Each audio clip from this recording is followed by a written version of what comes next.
Thomson traced the influence St. Francis of Assisi on the development of Christmas music. St. Francis is also credited with the custom of caroling, since it was the Franciscans who composed and sang the first Italian Christmas carols. Krythe added, St. Francis of Assisi is usually credited with being the father of the Christmas carol. For at his nativity scene is Greccio in 1224, he led his followers in songs of praises to the Christ child. McAllister filled in the details of St. Francis of Assisi's influence on Christmas carols. The familiar sight of people walking throughout the neighborhood and singing Christmas carols is a tradition begun by St. Francis of Assisi, who is sometimes called the father of caroling. In 1223, Francis encouraged the people of his parish to sing while presenting their Christmas dramas in church. This was a departure from standard practice, since only ordained clergymen were permitted to sing the hymns of the season. The people were so overjoyed at this chance to sing that they took to the streets after acting out a drama and sang from house to house.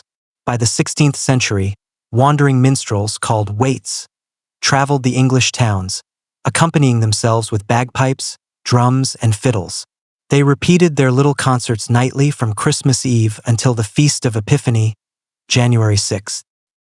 Foley added, Carols, or noels, as originally written, were cries of joy uttered at Christmas.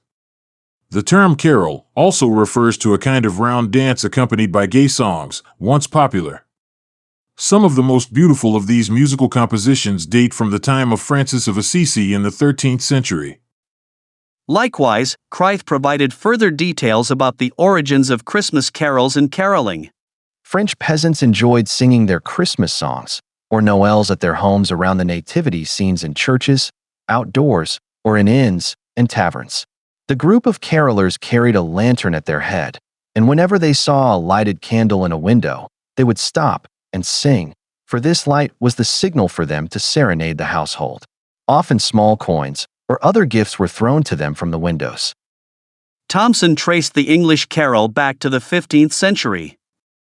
The earliest known English carol dates from about 1410 and describes the Virgin Mary singing a lullaby to her child.